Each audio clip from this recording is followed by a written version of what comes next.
दोस्तों एक बार फिर से स्वागत है आप सभी का जेएस विजन एकेडमी पर। आप देख सकते हैं ये सीजी सेट एग्ज़ाम 2018 में पूछा गया क्वेश्चन पेपर है।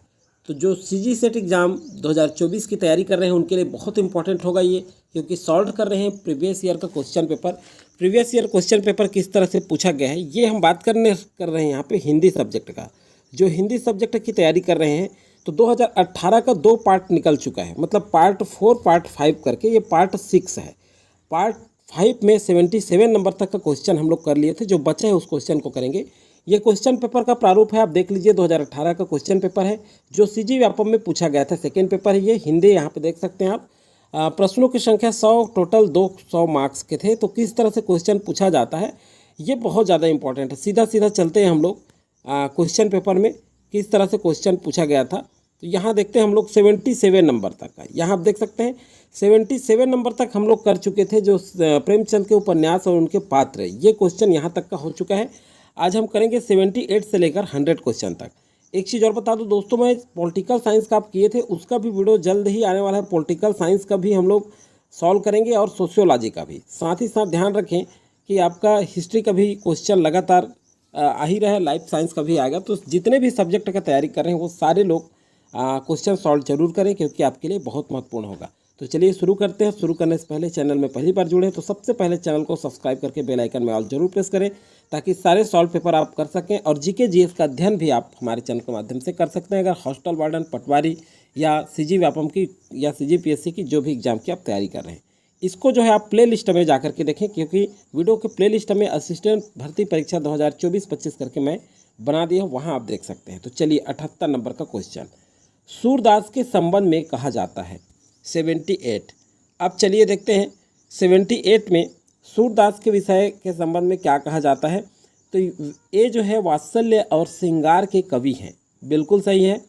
ये उपालंब श्रृंगार के कवि हैं, ये भी सही है। और इनकी भक्ति दास से भावना की है, बिल्कुल नहीं, ये नहीं आएगा।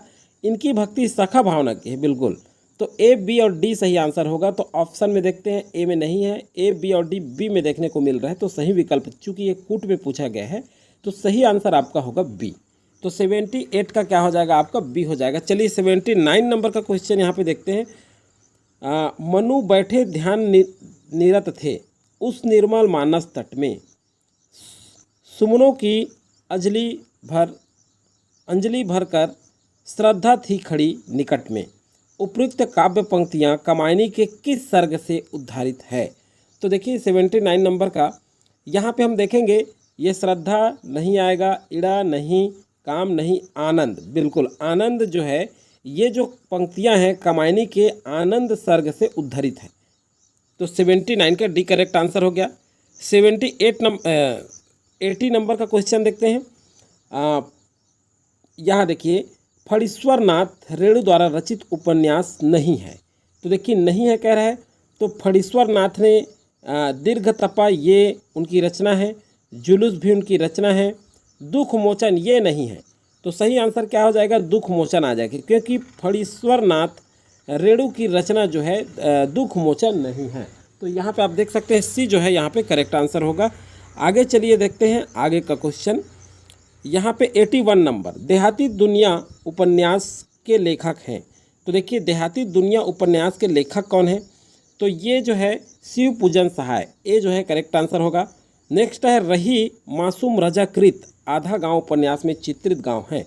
तो देखिए इसमें कौन सा गांव है, तो ये गंगौली है। चलिए नेक्स्ट क्वेश्चन है आपका, स्थापना और तर्क से संबंधित है और इसमें कूट से हमको आंसर लेना है। स्थापना है आपका, आचार्य रामचंद्र शुक्ल ने भक्ति को धर्म का रसात्मक रूप कहा है। तो देखिए ये किस नंबर का क्वेश्चन है, 83 नंबर का क्वेश्चन है। 83 में देखते हैं, ए तो सही कहा गया है स्थापना। बी देखते हैं तर्क क्या है, क्योंकि भक्ति में सभी रसों की अभिव्यक्ति होती है, सही नहीं है, केवल ए सही है और बी गलत है। तो ए ऑप्शन आपका सही हो जाएगा। चलिए नेक्स्ट है 84 नंबर का क्वेश्चन, क्या पूछा गया था व्यापम के द्वारा। स्थापना धर्म का प्रवाह कर्म ज्ञान और भक्ति इन तीनों धाराओं में चलता है, ये स्थापना है। अब देखिए देखते हैं तर्क में क्या कहा गया है।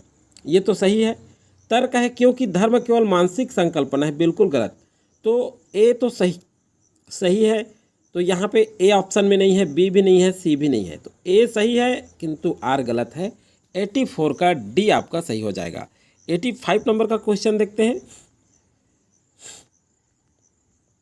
चलिए देखिए, 85 पढ़ने से पहले इसमें देखिए इस तरह से पैराग्राफ वाला भी क्वेश्चन देखने को मिल रहा है। तो इस तरह से क्वेश्चन आपके 2024 में भी बन सकते हैं। इसी पैटर्न में तैयारी करना है, इसलिए क्वेश्चन पेपर सॉल्व करना बहुत ही ज़रूरी है, आप देख सकते हैं। चलिए देखते हैं, निम्नलिखित अवतरण को ध्यानपूर्वक पढ़ें और उससे संबंधित प्रश्नों 85 से 89 तक दिए गए बहुविकल्पीय में से सही विकल्प का चयन करें। अब देखिए क्या है, यूरोपीय उपन्यास, इसको अच्छे से पढ़ना है, ऐसे पैराग्राफ है, उसके बाद आंसर देना है नीचे।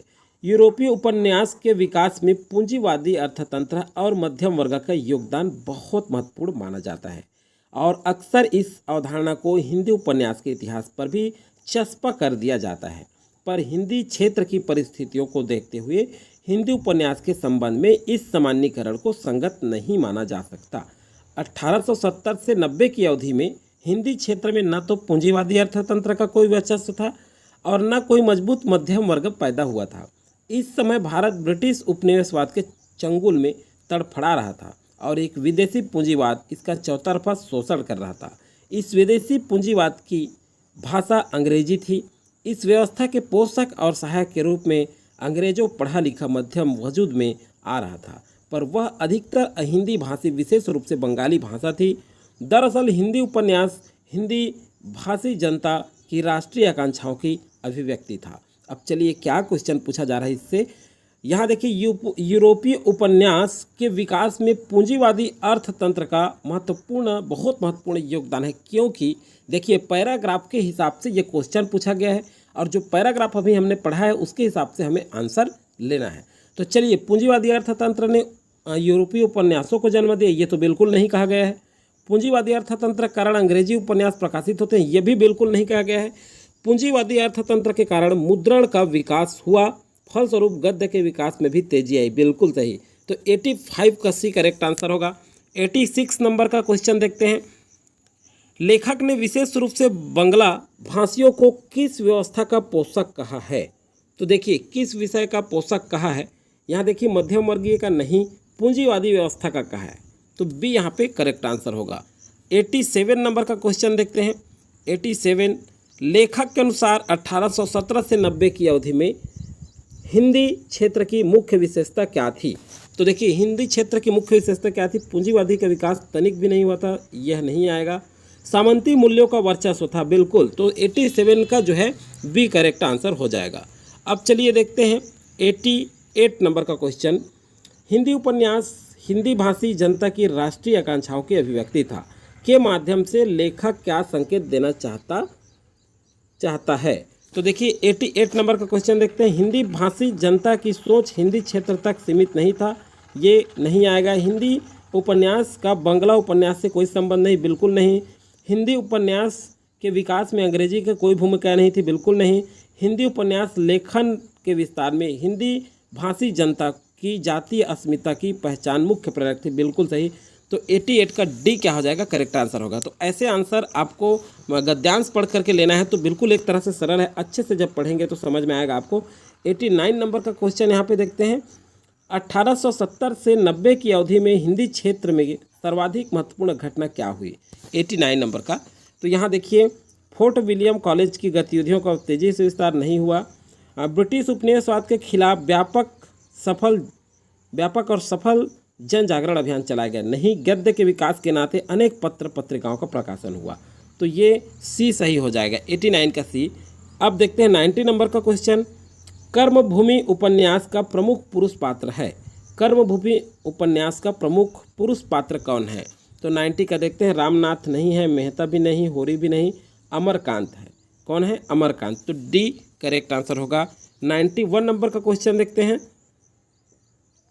साहित्य वस्तुतः मनुष्य का वह उच्छलित आनंद है जो उसके अंतर में अटाए नहीं अट सकता था। कथन किसका है? देखिए 91 का आचार्य रामचंद्र शुक्ल का नहीं है, शांति प्रिय द्विवेदी का नहीं है, हजारी प्रसाद द्विवेदी जी का है। तो सी यहाँ पे करेक्ट आंसर होगा। 92 का देखते हैं। निम्नलिखित में कौन हजारी प्रसाद द्विवेदी का निबंध नहीं है? देखिए हजारी प्रसाद द्विवेदी का 2 क्वेश्चन देखने को मिल रहा है, इनको अच्छे से पढ़िए इस चैप्टर को। तो 90 यहाँ देखिए मनुष्य ही साहित्य का लक्ष्य है, ये उनकी रचना है। साहित्य और समीक्षा ये नहीं है, तो सही आंसर तो आपका ये बी आएगा। बाकी ये रचना है ए, सी और डी, ये तीनों रचनाएं हजारी प्रसाद द्विवेदी जी का निबंध रचना है। बाकी ये साहित्य और समीक्षा ये नहीं है, तो 92 का बी करेक्ट आंसर होगा। अगला देखते हैं उसम प्रियवदा। देखिए उषा प्रियम वदा का उपन्यास नहीं है। तो देखिए 93 का रुकोगी नहीं राधिका, ये उनकी रचना है। शेष यात्रा ये भी है और भयो कबीर उदास ये भी है। तो यहाँ पे डी जो दिख रहा है आपका खामोश होते सवाल, ये उनकी उपन्यास रचना नहीं है उषा प्रियम वदा का। तो 93 का डी करेक्ट आंसर होगा। 94 नंबर का क्वेश्चन देखते हैं, निम्नलिखित में कौन सा कथन सही नहीं है। देखिए कौन सा कथन सही नहीं है पूछ रहा है। देखिए मैत्रेय पुष्पा ने बेतवा बहती से अपनी पहचान बनाई, बिल्कुल सही। चाक में ब्रज क्षेत्र के जीवन यथार्थ का चित्रण है, ये भी सही है। झूला नट में बुंदेलखंड के लिए एक परिवार की कथा है, ये भी सही है। और आत्मा कबूतरी, देखिए आत्मा कबूतरी उच्च वर्गीय नायिका की कहानी है, ये सही नहीं है। तो डी यहाँ पे करेक्ट आंसर होगा। चलिए 95 नंबर का क्वेश्चन देख लेते हैं। 95 में पूछा है रत्ती किस, देखिए रत्ती जो है किस उपन्यास, यहाँ पे देखिए रत्ती किस उपन्यास की पात्र है। चलिए देखते हैं रत्ती किस उपन्यास की पात्र है 95 का। तो ये शमशान चस्पा नहीं, सूरजमुखी अंधेरे के, बिल्कुल बी सही आंसर आएगा यहाँ पे आपका। 96 से देखते हैं प्रकाशन वर्ष के अनुसार शिवानी के उपन्यासों का सही वर्ग है। शिवानी के उपन्यास जो है उनको प्रकाशन वर्ष के अनुसार हमें व्यवस्थित करना है। तो 90 सी, यहाँ पे देखिए 14वें फेरे, विष कन्या, माणिक और विवर्त, बिल्कुल सही है। प्रकाशन वर्ष के अनुसार ए जो है करेक्ट आंसर होगा। तो प्रकाशन वर्ष मतलब प्रकाशन वर्ष भी आपको पढ़ना है, इसी तरह से क्वेश्चन पूछा गया है, इसी पैटर्न पे आप तैयारी करें, इसीलिए हम क्वेश्चन पेपर सॉल्व करते हैं। 97 नंबर का देखते हैं, प्रकाशन वर्ष के आधार पर प्रेमचंद के उपन्यासों का सही वर्ग है। देखिए प्रकाशन वर्ष के अनुसार सभी कवियों को एक बार जरूर आप देखें, क्योंकि बहुत सारा क्वेश्चन पूछा गया है। तो यहाँ देखिए रूठी रानी, कायाकल्प, प्रेमा, ये नहीं आएगा। कायाकल्प ये भी नहीं आएगा। पहला ऑप्शन ही देखते समझ में आ जाएगा। रूठी रानी, प्रेमाश्रय और कायाकल्प कर्मभूमि, बिल्कुल सही। 97 का आपका सी सही आंसर होगा।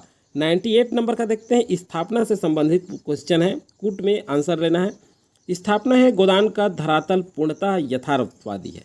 देखिए 98 क्या कहा गया है, बिल्कुल गलत है। तर्क देखते हैं, मालती का जीवन यथार्थ मध्यम वर्गीय प्रतीक है, दोनों गलत है। तो ए और सी दोनों गलत है, सी यहाँ पे करेक्ट आंसर होगा। चलिए 98 के बाद सीधा चलते हैं 99 नंबर क्वेश्चन में। एक दलित डिप्टी कलेक्टर नाटक के रचयिता कौन हैं। देखिए 99 का, तो यहाँ देखिए माता प्रसाद नहीं, कर्मशील भारती नहीं, रूप नारायण सोनकर, सी जो है सही आंसर होगा। 99 का सी करेक्ट आंसर होगा। अगला है 100 नंबर का और अंतिम क्वेश्चन है, एकांकी लेखन में सर्वाधिक उल्लेखनीय नाम किसका है। तो देखिए इसका सही आंसर राम कुमार वर्मा, भगवती ये नहीं होगा, उपेंद्रनाथ अश्क, ये एकांकी लेखन में सर्वाधिक योगदान इनका देखने को मिलता है, उपेंद्रनाथ अश्क। तो सी यहाँ पे करेक्ट आंसर है। और ऐसा क्वेश्चन ऑप्शन देख करके लेना है, कौन कौन से कवि हैं उसके हिसाब से आंसर आएगा। तो देखिए दोस्तों ये वीडियो जो है कंप्लीट हो गया, पूरा 100 क्वेश्चन हम लोग 2018 का कर लिए। अच्छा लगने पर लाइक ज़रूर किया करें और शेयर अधिक से अधिक लोगों को करें, ताकि वो भी सीजी सेट एग्जाम की तैयारी हो सके। आप सभी को शुभकामनाएं। और जितने भी सब्जेक्ट की तैयारी कर रहे हैं, एक बार पुनः मैं कहता हूं सभी सब्जेक्टों को सॉल्व कराऊंगा। 2016, 18, 19 सब क्वेश्चन पेपर कर रहे हैं। ये बहुत फ़ायदा होगा आपके 2024 जब बैठेंगे तो कुछ क्वेश्चन रिपीटेड होते हैं और कैसे पैटर्न पे पूछा गया है ये तैयारी हम यहीं से कर सकते हैं। तो चलिए आज की वीडियो में फिलहाल इतना ही। थैंक यू, जय हिंद, जय भारत।